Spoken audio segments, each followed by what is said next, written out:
Nah, yang kedua, anak-anak melalui kerja kelompok dan media kartu dan LKPD, kalian akan menjelaskan hubungan makan dan dimakan melalui rantai makanan di dalam ekosistem dengan benar.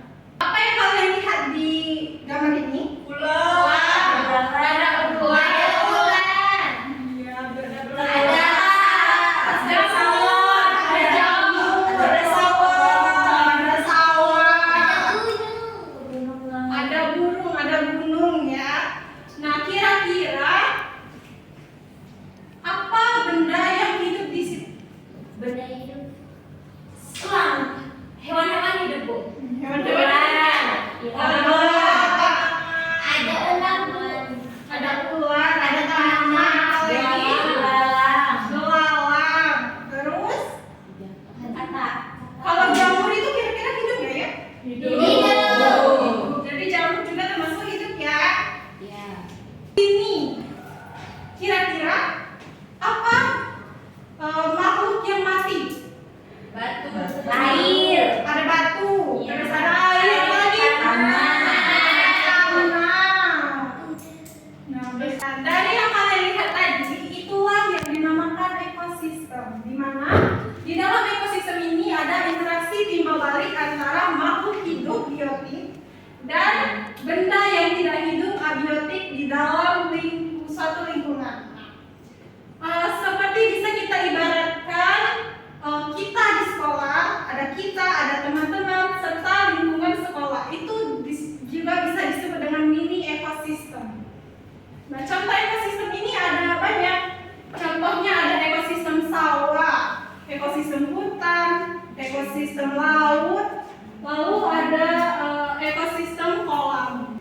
Nah, di dalam ekosistem itu ada komponennya. Nah, komponennya ada dua. Yang pertama ada komponen biotik ya. Kita akan bahas dulu komponen biotiknya.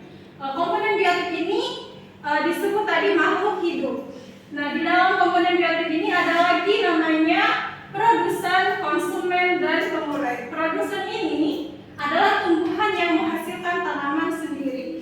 Contohnya itu bisa dari padi, lalu ada rumput, terus ada juga ganggang. Nah, untuk yang kedua yaitu konsumen. Konsumen itu makhluk hidup, bisa hewan ataupun manusia. Nah, yang selanjutnya yaitu pengurai. Nah, pengurai ini punya komponen abiotik. Abiotik ini adalah komponen-komponen benda yang tidak hidup di sekitar kita. Contohnya ada seperti yang kalian sebutkan tadi, ada tanah, ada batu, ada air, ada cahaya matahari, dan sebagainya.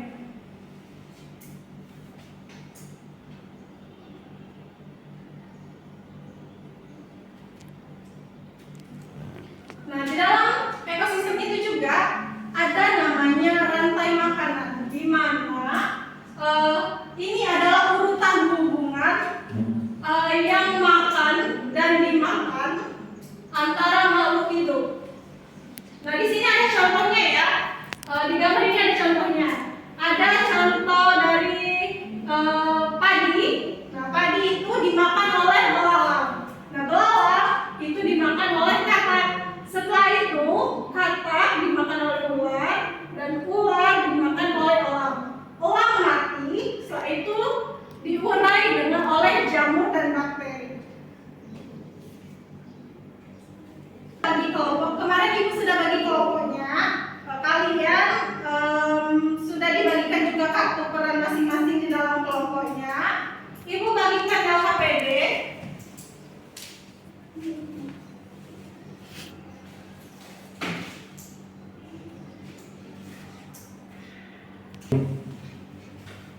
Nah, ini untuk kelompok 1, ini untuk kelompok 2. Nah, ini ada kartu.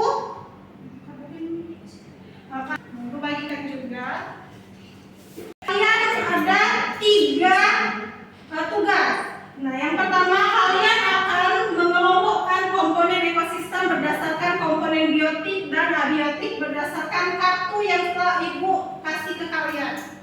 Nah, tugas selanjutnya yaitu kalian menyusun rantai makanan dengan berdasarkan tanda panahnya. Nah, ketiga, tugas kalian adalah menjawab pertanyaan apa yang terjadi apabila populasi katak di sawah habis. Nah, silakan dikerjakan, diskusikan bersama kelompoknya, tugaskan berdasarkan peran yang sudah Ibu bagi kemarin. Diskusinya selama 15 menit, setelah itu nanti kita presentasi ke depan.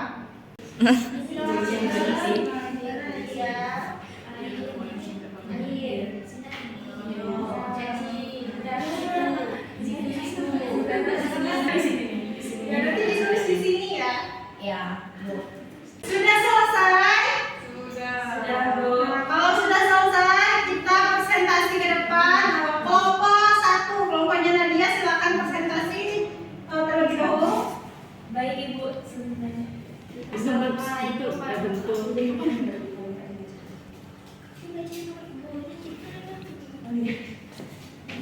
Baiklah, di sini kami dari kelompok 1 akan mempresentasikan hasil diskusi kelompok kami, di mana yang pertama itu mengelompokkan komponen ekosistem berdasarkan biotik dan abiotik. Untuk yang biotik itu ada ular, ada katak, belalang, padi, cacing tanah, dan juga elang. Sedangkan untuk abiotik atau benda tak hidup ada air, matahari, udara, sama tanah. Untuk yang kedua itu ada susun rantai makanan ekosistem yang ada di sawah. Kami di sini ada ekosistem yang pertama itu Padi, selanjutnya ya sebagai produsen.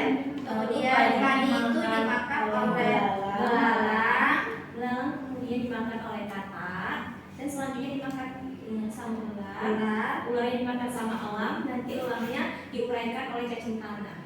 Jadi cacing tanah sebagai produsen. Sedangkan yang ketiga itu ada apa yang terjadi jika populasi katak habis karena diburu. Jadi kami menjawab bahwa jika semua katak di sawah habis, maka memiliki dampak terhadap komponen ekosistem yang lain. Seperti tadi pada hubungan rantai makanan, katak itu dimakan oleh ular. Akibatnya jika katak habis, maka populasi ular juga bisa ikut berkurang karena makanannya yang habis. Kemudian populasi belalang bisa lebih banyak karena tidak ada pemakan belalang. Jadi wassalamualaikum warahmatullahi wabarakatuh. Nah,